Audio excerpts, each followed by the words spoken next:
Di dalam Keluaran 3 ayat 2, ya Exodus, said he was the El Shaddai.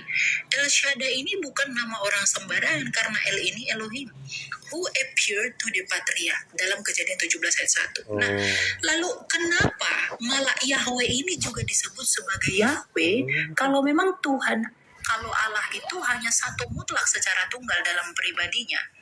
Bagaimana Bang Zuma menjawab ini? Kemudian yang kedua, yang mau saya concern itu adalah tadi Bang Zuma sama sekali tidak menjawab atau membantah mengenai memra yang di dalam Targum. Bang Zuma, kalau katakan ini buatan orang Kristen, mohon maaf, Anda boleh cek Targum Neofiti dan juga Targum Onkelos. Kenapa memra dan juga Elohim itu setara dalam hal ini? Kalau memang memra dan Elohim itu tidak setara, lalu kenapa di dalam Targum itu dikatakan setara? Dapat dibedakan, tetapi satu dalam hakikat, dan itu setara. Ya, memra ini adalah bahasa Arab dari firman, dan ternyata iman Yahudi ini digenapi di dalam iman kekristenan dengan sempurna. Pada mulanya adalah firman, firman itu bersama-sama dengan Allah, dan firman itu adalah Allah. Firman itu hakikatnya adalah Allah. Maka iman kekristenan ini yang muncul belakangan dari iman Yahudi itu menggenapi tulisan-tulisan yang ada di dalam misteri iman Yahudi. Artinya iman kekristenan itu menjadi solusi atas misteri kebagaimanaan Allah yang masih terbayang-bayang di dalam perjanjian lama.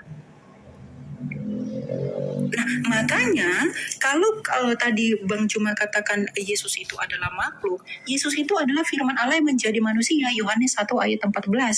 Nah, kalau firman itu adalah Allah, dan kalau firman itu bersama-sama dengan Allah, dan firman itu adalah Allah, artinya kami itu memonoteisme Allah. Coba kalau Bang Zuma saya tanyakan, kalau misalnya firman Allah itu bukan Allah, apakah firman Allah itu kekal? Kalau firman Allah itu kekal, berarti kalau firman Allah itu bukan Allah, berarti ada berapa yang kekal? Ada 2 yang kekal. Berarti sebenarnya bukan monoteisme. Kalau firman Allah bukan Allah, tapi iman kekristenan dengan sempurna, firman Allah adalah Allah. Artinya kami memonoteismekan Allah. Kalau di dalam iman Bang Zuma, firman Allah bukanlah Allah, dan firman Allah itu kekal dan Allah itu kekal, ada berapa Allah? Berarti ada lebih dari satu Allah. Ya, jadi coba bagaimana Anda menjawab pertanyaan saya tadi, dan juga bagaimana konteks ketika Kristus itu mengakui dirinya sebagai ego eimi, lalu orang membunuh dia. Rasul Paulus bukan orang yang mau dibunuh. Rasul Paulus dulunya adalah pembunuh. Ya, makanya iman kami Trinitas itu sama sekali tidak berbicara tentang jumlah Tuhan. Itu dibuktikan dari apa? Ini.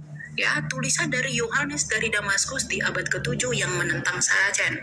Ya, ini dikatakan the Trinitarian belief of John of Damascus. Yohanes dari Damaskus, faith is the true part of his legal word of his founder Naulesus, which has written around 743 after day. Ya, nah jadi bagaimana Bang Zuma bisa menjawab ini? Jadi klaim yang tadi Bang Zuma sampaikan ternyata itu berbenturan sendiri dengan literasi keyahudian itu sendiri. Coba saya mau data yang menentang memra dalam Targum ini, dan tentang prinsip linguistik ini tadi yang saya bawa, iman Abraham ini. Ya, coba ini dijelaskan bagaimana menilainya. Gitu. Ya, silakan.